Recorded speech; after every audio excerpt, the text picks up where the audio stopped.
በሀገራችን ስም አጠራራቸው ከከበረ አባቶች አንዱ እኒህ ጻድቅ ናቸው። ጻድቁ የተወለዱት በአምስተኛው መቶ ክፍለ ዘመን አጋማሽ አካባቢ ሲሆን ወላጆቻቸው ንጉሥ ይስሐቅና ቅድስት ትርና ይባላሉ። የተወለዱበት አካባቢም ሮም ነው።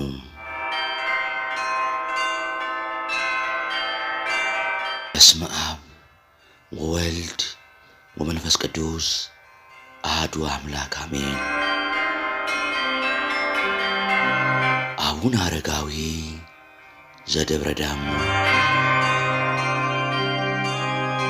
ጻድቁ ገድላቸውን የፈጸሙት በኢትዮጵያ ቢሆንም ሀገረ ሙላዳቸው የጥንቱ የሮም ግዛት የሆነችው ታናሽ እስያ ናት። አቡነ አረጋዊ ከዘጠኙ ቅዱሳን አንዱ ናቸው። ዘጠኙ ቅዱሳን ተወልደው ያደጉት ምንም በአንድ የሮም ግዛት ስር ቢሆንም መነሻ ቦታቸው ግን የተለያየ ነው። ሁሉንም አንድ ያደረጋቸው መንፈስ ቅዱስ በኪነ ጥበቡ ነው። በምክንያት ደረጃ እንግለጸው ከተባለ ደግሞ የአንድነታቸው ምስጢር የቀናች ሃይማኖታቸው ተዋህዶ ዓላማ የእግዚአብሔር መንግሥትና ገዳማዊ ሕይወት ነው። አቡነ አረጋዊን ጨምሮ ሁሉም ቅዱሳን ዘራቸው ከቤተ መንግሥት ነው። እነርሱ ግን ምድራዊውን ክብር ንቀው ሰማያዊውን ክብር ገንዘብ ማድረግ መርጠዋል። አስቀድመው ቅዱሳት መጻሕፍትን ያጠኑት ቅዱሳን አበው በተለያየ ጊዜ እየመነኑ ከሮም ግዛት ወደ ግብፅ በረሃዎች ወርደዋል። በምናኔ ቅድሚያውን አባ ጰንጠሌዎንና አቡነ አረጋዊ ይይዛሉ። ዘመኑ የተዋህዶ አማኞች የሚሰደዱበት አምስተኛው መቶ ክፍለ ዘመን ነበርና እምነትን ላለመለወጥ ዘጠኙ ቅዱሳን ስደትን መረጡ። በወቅቱ ደግሞ ለስደት መጠለያ የምትሆንና ከኢትዮጵያ የተሻለች ሀገር አልነበረችም። ስለዚህም በ470ዎቹ ዓመተ ዓለም አልአሜዳ በኢትዮጵያ ነግሶ ሳለ ቅዱሳኑ በአረጋዊ መሪነት መጡ።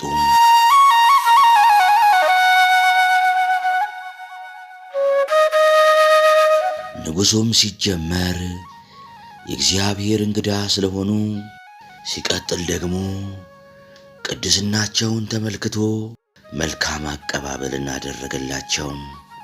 ማረፊያ ትሆናቸውም ዘንድ አክሱም ውስጥ አንዲት ቦታን ወስኖ ሰጣቸው።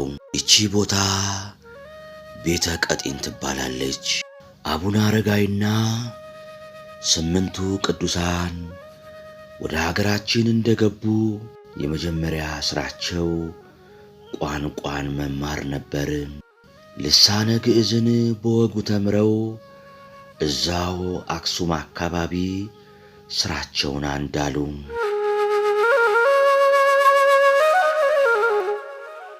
በወቅቱ በአቡነ ሰላማ፣ በአብርሃ ወአጽብሃና በአቡነ ሙሴ ቀዳማዊ የተቀጣጠለው ክርስትና በተወሰነ መንገድ ተቀዛቅዞ ነበርና እና አቡነ አረጋዊ እንደገና አቀጣጠሉት። ሕዝቡን በራሱ ልሳን ለክርስትና ይነቃቃ ዘንድ ሰበኩት። የካደውን እየመለሱ የቀዘቀዘውን እያሟሟቁ ለዓመታት ወንጌልን ሰበኩ።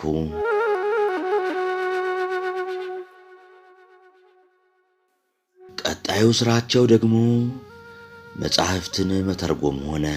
ከሀገራቸው ያመጧቸውን ቅዱሳት መጻሕፍት ተከፋፍለው ወደ ግዕዝ ልሳን ተረጎሟቸው። በዚህም ለሀገራችን ትልቁን ውለታ ዋሉ። ይህ ሁሉ ሲሆን እና አቡነ አረጋዊ የሚመገቡትም ሆነ የሚጸልዩት በማኅበር ነበር። በመካከላቸውም ፍጹም ፍቅር ነበር።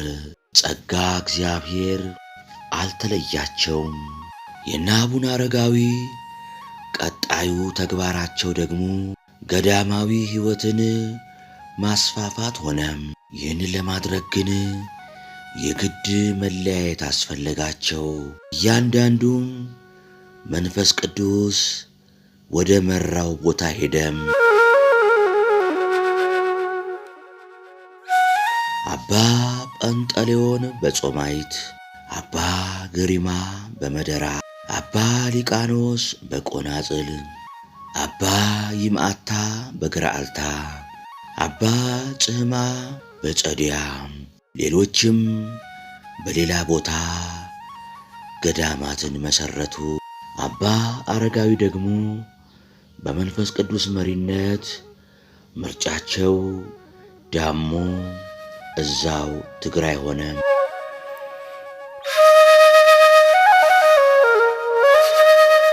በሀገራችን ስም አጠራራቸው ከከበረ አባቶች አንዱ እኒህ ጻድቅ ናቸው።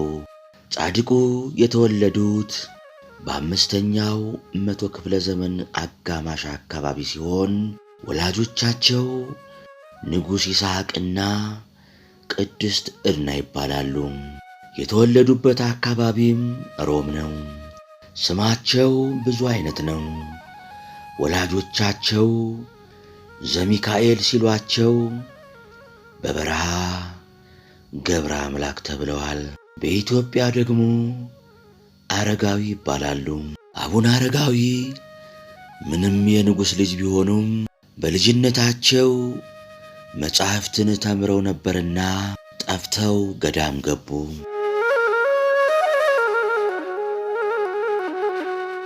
በዚያም በገዳመ ዳውናስ በግብፅ የታላቁ ቅዱስ ጳኩሚስ ደቀ መዝሙር ሆነው ከነ አባ ቴዎድሮስ ጋር ሥርዓተ መነኮሳትን ተምረዋል።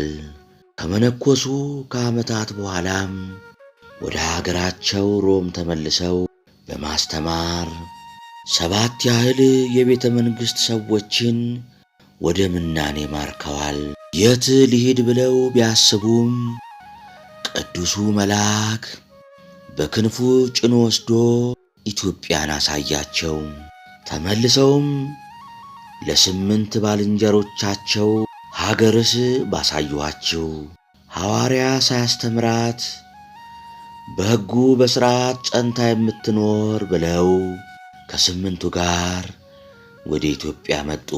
በዚህም ጊዜ እናታቸው ቅድስት ዕድናና ደቀ መዝሙራቸው አባ ማትያስ አብረው ነበሩ። ወደ ሀገራችን የመጡ በ470ዎቹ አካባቢ ሲሆን አልአሜዳ በክብር ተቀብሏቸዋል። በቤተ ቀጢን ወይም አክሱም ተቀምጠውም መጻሕፍትን እየተረጎሙ ወንጌልን እየሰበኩ ቆይተዋል። ለሥራ በተለያዩ ጊዜም አቡነ አረጋዊ በዓት ፍለጋ ብዙ ደክመዋል። በመጨረሻ ግን ደብረ ዳሞን ደብረ ሃሌሉያን አይተው ወደዷት። የሚወጡበት ቢያጡም ጅራቱ 60 ክንድ የሚያህል ዘንዶ ተሸክሞ ከላይ አድርሷቸዋል። እንደወጡም ሃሌሉያ ለአብ፣ ሃሌሉያ ለወልድ፣ ሃሌሉያ ለመንፈስ ቅዱስ ብለው ቢያመሰግኑ ከሰማይ ኅብስት ወርዶላቸው ተመግበዋል። በዚህም ቦታዋ ደብረ ሃሌሉያ ተብላለች። ጻድቁም ቦታውን ከገደሙ በኋላ በዚህም ቦታዋ ደብረ ሃሌሉያ ተብላለች።